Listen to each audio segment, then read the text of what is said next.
औज़ु बिल्लाहि मिनश्शैतानिर्रजीम बिस्मिल्लाहिर्रहमानिर्रहीम।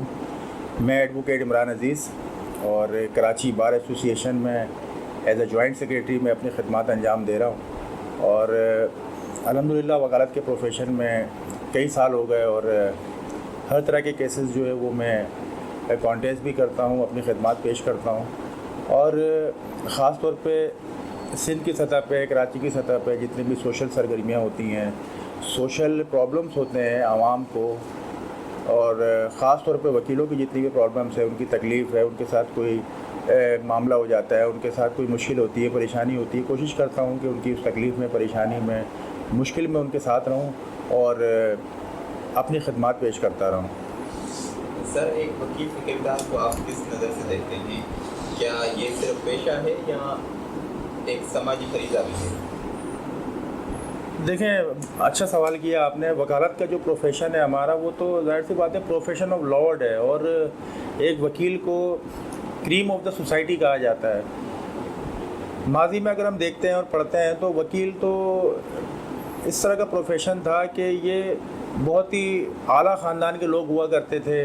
अगर हम यूके साइड पे चले जाते हैं तो ये ज़ाहिर सी बात है लॉर्ड्स होते थे। वो लॉर्ड्स का मतलब ये कि वो बग़ैर फ़ीसेस के एक समाजी खिदमत के तहत ये काम किया करते थे और अपने हाथ से फ़ीस लेना भी वो जो है वो गलत समझते थे या उसकी हौसला शिकनी करते थे। बल्कि मैंने ये देखा कुछ तस्वीरों के अंदर, कुछ वीडियोज़ में, कि उनके कोट्स जो होते हैं वो ब्लैक कोट में उनके पीछे जेब लगी होती थी और अगर कोई साइल या कोई क्लाइंट अगर उसमें पैसे डाल दे तो ठीक है, वरना वो पैसे लेना भी वकालत के प्रोफेशन की तौहीन समझा करते थे। लेकिन अब क्योंकि वकालत बुनियादी तौर पे एक प्रोफेशन बन गया है और समाजी खिदमत के साथ साथ वकील को अपना घर चलाने के लिए, अपने रोज़मर्रा के मामलात के लिए ज़ाहिर सी बात है पैसों की ज़रूरत भी होती है और इसीलिए वो अपने क्लाइंट से फ़ीस भी चार्ज करता है।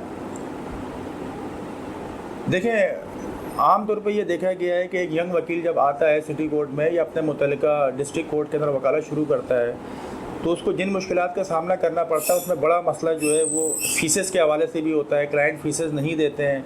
अक्सर क्लाइंट फ़ीसेस जो है वो उनके साथ चीट कर जाते हैं, उनके साथ फ्रॉड कर जाते हैं, काम ले लेते हैं और फ़ीसेस नहीं देते। तो मैं अपने दोस्तों को यही कहता हूँ, ख़ास तौर पर यंग वकला को, कि आप कभी भी क्लाइंट के मामले में जल्दबाजी ना करें। देखिए, क्लाइंट आपके पास किस ज़रिए से आता है। क्लाइंट जब शुरू में एक यंग वकील के पास आता है वो 3 ज़राए से आता है। या तो आपको दोस्त आपका क्लाइंट होता है, या आपका रिश्तेदार आपका क्लाइंट होता है, या फिर आपका पड़ोसी आपका क्लाइंट होता है। इन 3 लोगों से आप जब अपना क्लाइंटें शुरू करते हैं, अपनी वकालत की खिदमत देते हैं, तो फिर आहिस्ता आहिस्ता आपका सोशल सर्किल बढ़ता चला जाता है और आपको उन्हीं के हवाले से मुख्तलिफ मज़ीद क्लाइंट्स मिलना शुरू हो जाते हैं। तो मैं ये कहना चाहता हूँ कि एक यंग वकील जब कराची बार में या किसी भी बार में या किसी भी कोर्ट में प्रैक्टिस शुरू करता है तो वो पैसों से ज़्यादा, फ़ीस से ज़्यादा अपने काम पे तवज्जो दे, अपना काम ईमानदारी से तैयार करे, अपने केस को अच्छी तरह प्लीट करे, अपने केस पे मुकम्मल अबूर हासिल करे, जज को ईमानदारी से और पूरी अपनी स्ट्रगल से जो है वो केस को समझाने की कोशिश करें। ज़्यादा तवज्जो इस बात पे नहीं होनी चाहिए कि आपको फ़ीस कितनी मिली, फ़ीस कम मिली या ज़्यादा मिली। मैं कहता हूँ आपको साल में एक केस मिले, लेकिन वो केस इस तरह से आप प्लीट करें, इस तरह से आप बनाएं, इस तरह से पेश करें। देखिए, नतीजा देखिए अल्लाह ताला की ज़ात देती है। कभी भी आप कोर्ट में कोई भी केस फाइल करते हैं, क्लाइंट से कोई भी केस लेते हैं, कभी भी ये ना कहें कि मैं ये काम करा दूँगा और उनकी मर्ज़ी के फ़ैसले करा दूँगा। आप अपना केस ईमानदारी से कॉन्टेस्ट करें, बाकी चीज़ें अल्लाह पे छोड़ दें। अल्लाह ताला गफूर रहीम है और वो जज की जो मर्ज़ी होगी वो करेगा। आपके पास एपलेट फॉरम होता है, अगर जज का फ़ैसला आपकी मर्ज़ी के मुताबिक ना हो तो आप ऊपर की कोर्टों में जा सकते हैं। आहिस्ता आहिस्ता आप देखेंगे 4-5 साल का अरसा गुजरेगा और आप यकीन करें, आपको ख़ुद महसूस होगा कि पता नहीं कहाँ से आपके पास पैसे आ रहे हैं, फ़ीसेज़ आ रही हैं आपके पास, आपकी रोज़ी रोटी के ज़राए खुलते चले जाएंगे। देखें, रिस्क जो है वो अल्लाह ताला का वादा है और रिस्क जो है वो मौत से ज़्यादा स्पीड में आपके पीछे भाग रहा है। तो आप कभी भी इस चीज़ को अपने हवासों में सवार ना करें कि मुझे जो है ना फ़ीस के लिए अपनी वकालत को शेकी करना है या फ़ीस की वजह से अपनी वकालत को डिस्टर्ब करना है। फ़ीस आपको मिलेगी, अच्छी फ़ीस मिलेगी, काम पे अबूर होना चाहिए और काम अच्छी तरह करने से ही आपकी इज़्ज़त भी बनेगी और आपका मुआशरे में मुकाम भी बनेगा। सर, क्या आप समझते हैं कि वकला को कानून के साथ साथ इखलाकी तरबियत भी देनी चाहिए? जी, ये बड़ा अच्छा सवाल किया आपने। मैं ये समझता हूँ कि अखलाकी तरबियत के हवाले से, जिसको हम प्रोफेशनल ज़बान में लीगल एथिक्स कहते हैं, ये एक बहुत बड़ा मसला है और अगर मैं यंग वकीलों की बात करूं तो एक बड़ी जो उनको मुश्किल आती है सिटी कोर्ट में जब वो वकालत करने आते हैं, वो दो चीज़ों से आती है। एक तो जजेस का रवैया उनके साथ थोड़ा सा जो है वो डिसग्रेस करने वाला होता है, यानी जजेस इस तरह फील करते हैं कि ये एक नया लड़का है, नया वकील है, आगे इसको काम नहीं आता है, इसको कानून का नहीं पता है, तो वो डिग्रेड करते हैं, उसकी डिसरिस्पेक्ट करते हैं। तो हम जजेस से भी ये बात करते हैं जब हमारे सेशंस होते हैं, डीजे से मीटिंग होती है, तो हम यही बात करते हैं कि देखें अगर यंग वकील आया, हो सकता है उसको कानून का इतना ना पता हो, लेकिन आपका ये काम है कि ठीक है अगर उसको कानून का सही से नहीं, फिर भी आप उसकी डिसरिस्पेक्ट ना करें, उसकी बात आप मुकम्मल तौर पे सुनें और कोशिश करें कि अपने तौर पे अगर आप कोई गाइड कर सकते हैं तो वो भी करें। सेकेंडली जो बड़ा मसला सामने आता है यंग वकील को, वो है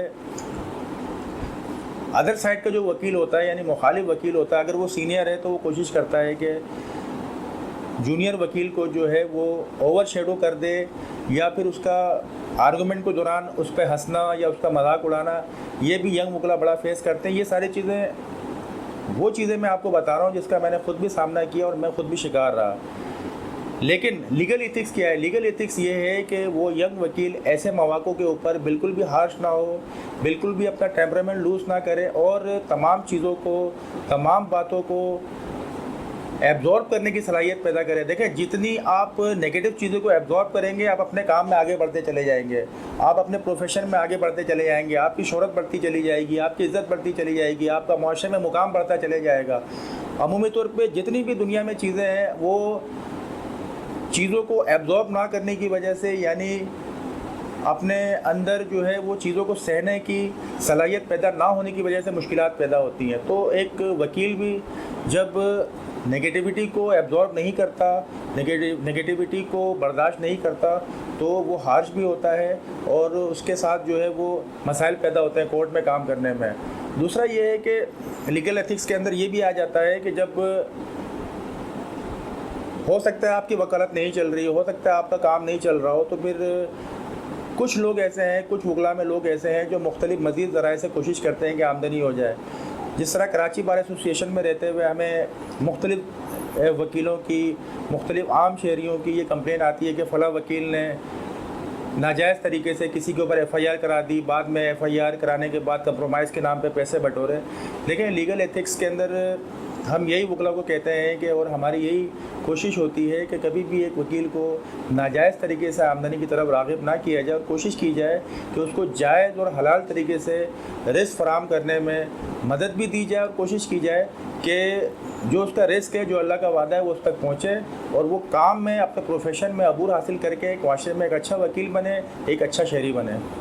सर, बार और बेंच के दरमियान बेहतर हम आम कैसे पैदा हो सकती है, बेहतर ताल्लुकात कैसे हो सकती है? जी बिल्कुल, ये अच्छा सवाल किया। बार और बेंच से मुतालिक रोज़ाना की बुनियाद पे, हफ्तावारी बुनियाद पे, माहाना बुनियाद पे हमारी सिटी कोर्ट के अंदर DJ से मीटिंग होती है, मुख्तलिफ जजेस से मीटिंग होती है, जहाँ पर हम ये कोशिश करते हैं कि अपने वकला के जो अमूमी मसाइल हैं वो जजेस से शेयर भी करें, और अगर किसी जज को, किसी जुडिशरी को वकीलों से मसाइल है या बार से मसाइल है, उनको भी समझा जाए। देखिए मैंने पहले भी ये बात की कि एक आम वकील को परेशानी कहाँ आती है। आम वकील को परेशानी उस वक्त होती है जब एक जज जो है उसकी बात नहीं सुनता। मैं ये कहता हूँ जजेस से जब भी मेरी इंटरेक्शन होता है तो मैं उनसे यही बात कहता हूँ कि देखिए आप गुड़ ना दें, गुड़ जैसी बात करें। अगर रिलीफ नहीं बनता तो आप रिलीफ ना दें उनको, कोई इशू नहीं है, हमारे पास अपीलेट फोरम मौजूद होता है। लेकिन कम से कम मेरे वकील के साथ, हमारे वकील के साथ उनका रवैया हार्श ना हो, मोहब्बत से, प्यार से उनकी बात सुनी जाए, और जो भी फैसला आप समझते हैं, जाहिर सी बात है दो वकील होते हैं, दो फरीकैन होते हैं, आपको जो बेहतर फैसला लगे आप करें, हम मना नहीं करते, लेकिन रिस्पेक्ट का पहलू जो है एक वकील के लिए वो हमेशा पेश होना चाहिए। अगर हम हाई कोर्ट के जजेस की तरफ आ जाएँ तो ये चीज़ें, ये शिकायत ज़्यादा आती है वकला को, हाई कोर्ट के जजेस की जानिब से, हाई कोर्ट के जस्टिस की जानिब से, बग़ैर सुने हुए, बग़ैर उनकी बात को कंसिडर किए हुए मुख्तलिफ़ आइनी पटिशन को डिसमिस कर देना, मुख्तलिफ़ दरख्वास्तों को पे डेट दे देना, मुख्तलिफ़ जायज़ कामों को डिसमिस कर देना, ये चीज़ें दिलों के अंदर कानून के ख़िलाफ़ नफ़रत पैदा करती हैं। कानून से लोगों का एतमाद ख़त्म होता है। कानून और आइन तमाम बातों के ऊपर बालातर है, तमाम चीज़ों पर बालातर है।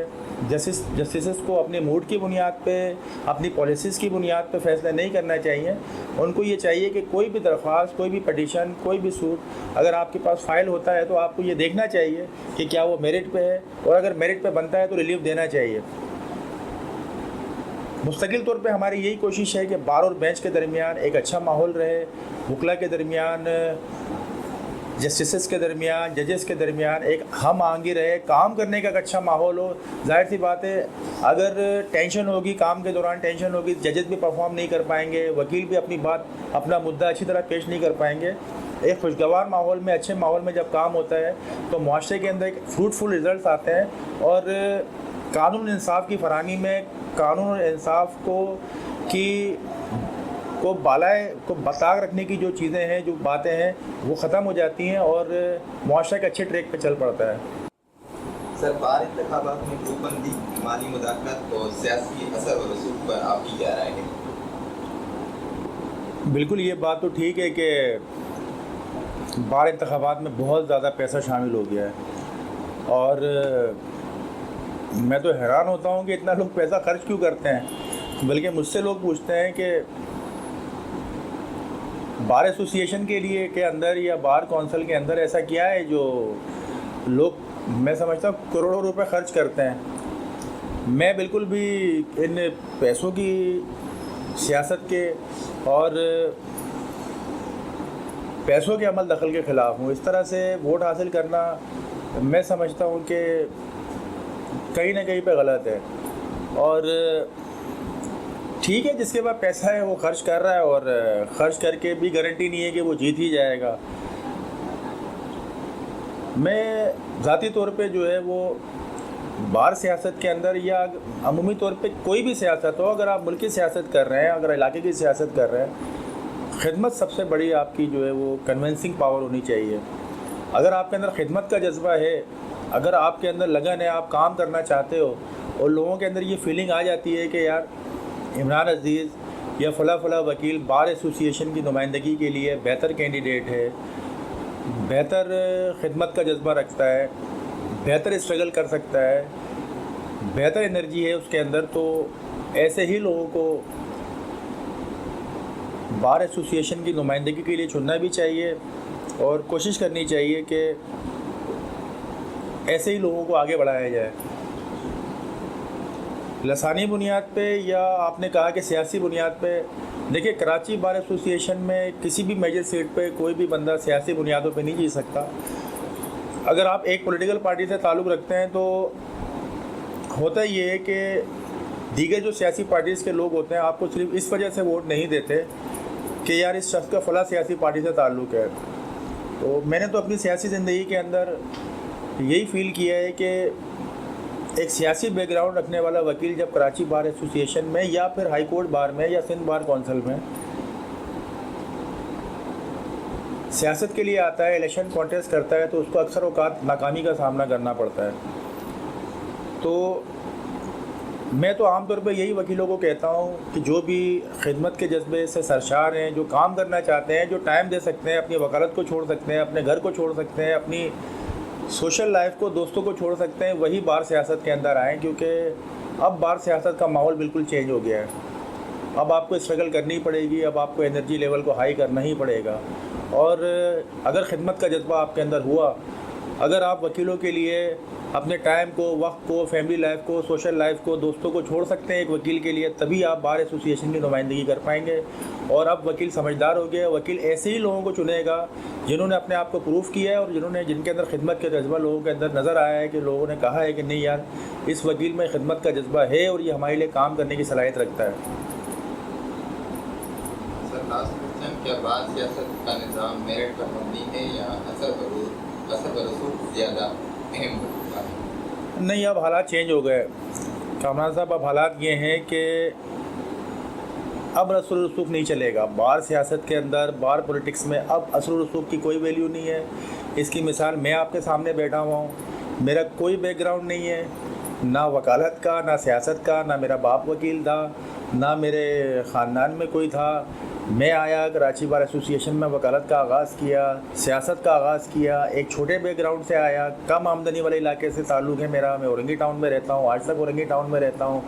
मोटरसाइकिल पे मैं सफ़र करता हूँ और अल्हम्दुलिल्लाह 23,000 वकीलों का मैं जॉइंट सेक्रेटरी हूँ।